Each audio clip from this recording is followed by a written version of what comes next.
ओम शांति।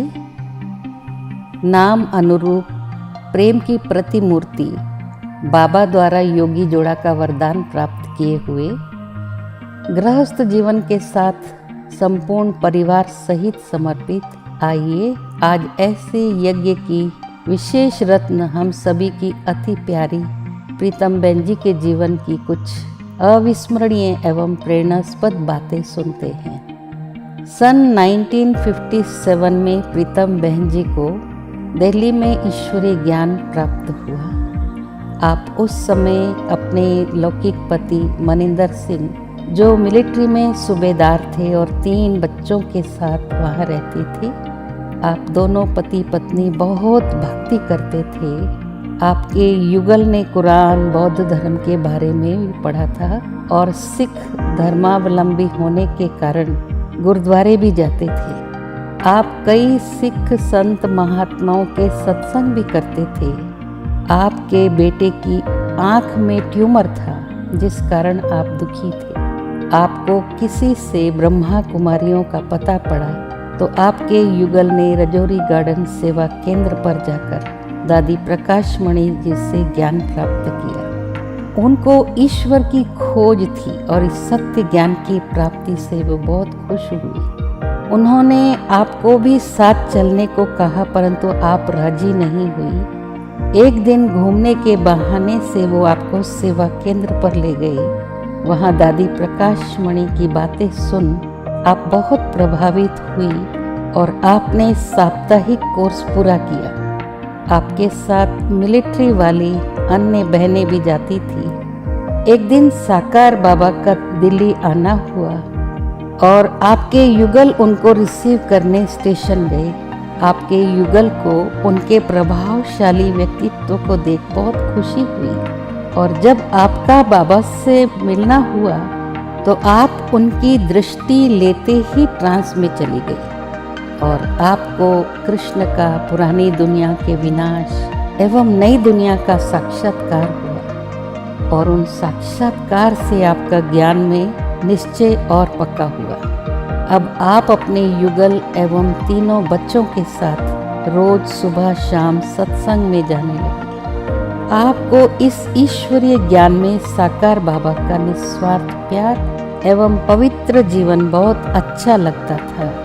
आपका जीवन भक्ति की भटकन से छूट कमल पुष्प समान न्यारा प्यारा हो गया। बाबा के निस्वार्थ प्यार ने आपको अपने पूरे परिवार सहित यज्ञ में समर्पित करा दिया।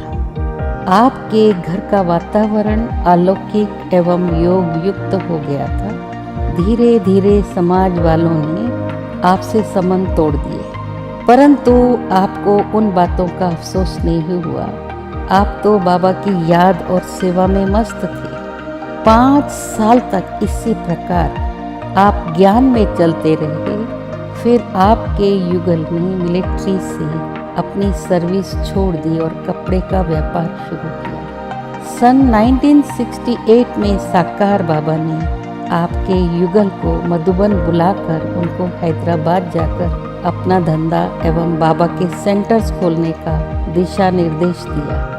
आदेश अनुसार आपके युगल हैदराबाद आ गए और एक मारवाड़ी बूढ़ी माता के मकान में एक कमरा किराए पर लेकर रहने लगे। माता को उनका ध्यान करना बहुत अच्छा लगता था।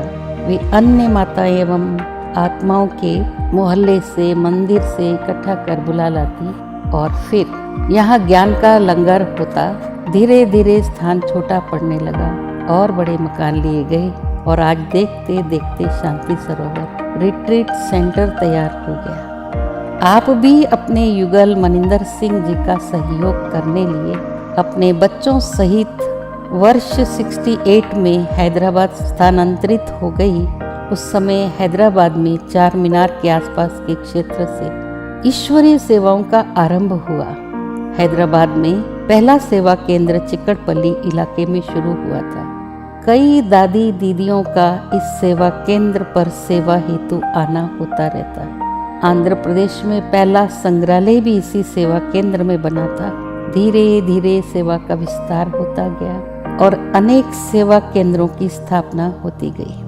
सन 1978 में आपके युगल ने कैंसर के कारण मात्र 48 वर्ष की आयु में ही शरीर छोड़ दिया था। उनके देहावसान के बाद आपको कई कठिन परीक्षाओं का सामना करना पड़ा। आपको घर परिवार की जिम्मेदारी के साथ ईश्वरीय सेवाओं की भी संभाल करनी पड़ी। आप हर श्रेणी की आत्माओं पर भरपूर प्यार बरसाती थी। आप में लव और ला का अद्भुत संतुलन था।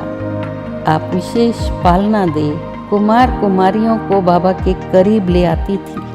उनका बाबा पर विश्वास पक्का हो जाता था। आपकी पालना प्राप्त किए हुए कई कुमारियां अपना जीवन यज्ञ में समर्पित कर सेंटर संभाल रही हैं। आपकी पालना से अनेक माताओं एवं युगलों ने अपना जीवन परिवर्तित कर ईश्वरीय सेवा में सहयोगी बने। आपकी आध्यात्मिकता द्वारा अनेक वीआईपीस की भी सेवा हुई। वे भी सहज ज्ञान की ओर आकर्षित हो जाते थे।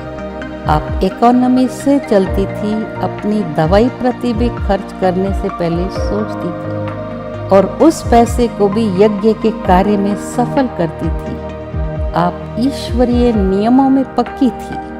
आप स्वयं भी उनका अनुसरण करती व दूसरों को भी कराती थी। आप अमृत वेला या मुरली क्लास कभी मिस नहीं करती थी। योग के प्रति आपकी विशेष रुचि थी। हर छोटी बड़ी बात पर आपके मुख से सदा बाबा बाबा और शुक्रिया बाबा जैसे शब्द ही निकलते थे। आपका बाबा से अति स्नेह था। आपके द्वितीय नंबर की संतान कुलदीप दीदी ने अपना ईश्वरीय जीवन सेवाओं में समर्पित किया। बाद में कुलदीप दीदी हैदराबाद सब जोन के इंचार्ज बने। कुलदीप दीदी के साथ आपने विभिन्न प्रकार की सेवाओं के विस्तार में महत्वपूर्ण भूमिका निभाई। शांति सरोवर भूमि की प्राप्ति के बाद आपने अनेक भाई बहनों को इस विशाल ईश्वरीय सेवा प्रति योगदान करने के लिए प्रेरित किया। शांति सरोवर के उद्घाटन के पश्चात प्रकाशमणि दादी के निर्देशानुसार कुलदीप दीदी को बंजारा हिल सेंटर से शांति सरोवर एवं प्रीतम बेन जी को चिक्कड़पल्ली सेवा केंद्र से बंजारा हिल सेंटर पर सेवा स्थानांतरित किया गया था। शांति सरोवर की उन्नति के लिए आपका विशेष ध्यान रहा और आप यहाँ आयोजित प्रत्येक कार्यक्रमों में शामिल होती थी और यहाँ के भाई बहनों का उमंग उत्साह बढ़ाती थी।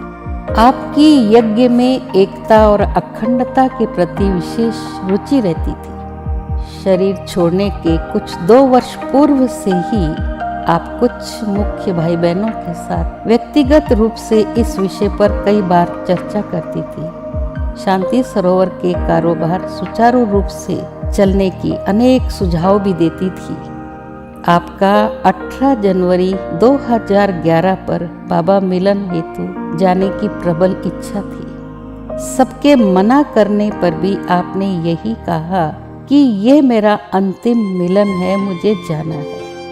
उस वर्ष सर्दी अधिक होने के कारण आपको मधुबन पहुंचते ही अस्थमा का दौरा आया, परंतु आपने बाबा मिलन कर बाबा से विशेष दृष्टि प्राप्त की। उस मिलन में बाबा ने शांति सरोवर की कोर कमेटी के सदस्यों को विशेष संबोधित करते हुए उन्हें वरदानों से भरपूर किया। शांति वन से लौटते ही आपको अस्पताल में इलाज के लिए भर्ती कराया गया। उस समय शांति सरोवर परिसर में 70 देशों की बहनों की साइलेंस रिट्रीट चल रही थी। कुछ दिनों बाद आप अस्पताल से वापस सेंटर आ गए, परंतु उसी दिन शाम को आपको हाई बीपी के कारण ब्रेन हेमरेज हो गया। आपको पुनः अस्पताल ले जाया गया और अगले दिन ब्रेन का ऑपरेशन किया गया। 21 दिन तक आप कोमा में रहने के बाद 14 फरवरी 2011 सोमवार एकादशी के दिन आपने अपने प्रियतम से प्रीत की रीत निभाने हेतु अपना पुराना देह त्याग अव्यक्त वतनवासी बन गई। आपने जैसे कि स्वेच्छा से अपने शरीर का त्याग किया। अंतिम समय में भी आपके चेहरे पर रूहानी तेज और मुस्कान की झलक थी, जिसे देख डॉक्टर्स भी अचंभित थे। ऐसी यज्ञ प्रेमी, सरल चित्त, उमंग उत्साह से भरपूर, सर्वस्नेही व सम्माननीय प्रीतम बहन जी को उनके पुण्य तिथि पर हमारी भावभीनी श्रद्धांजलि। आपके त्याग, तपस्या और अथक सेवा, सरल सहयोग स्वभाव, निश्चल ईश्वरीय प्रेम, संतुष्टता, सहनशीलता जैसे गुण हमें सदा प्रेरित करते रहेंगे।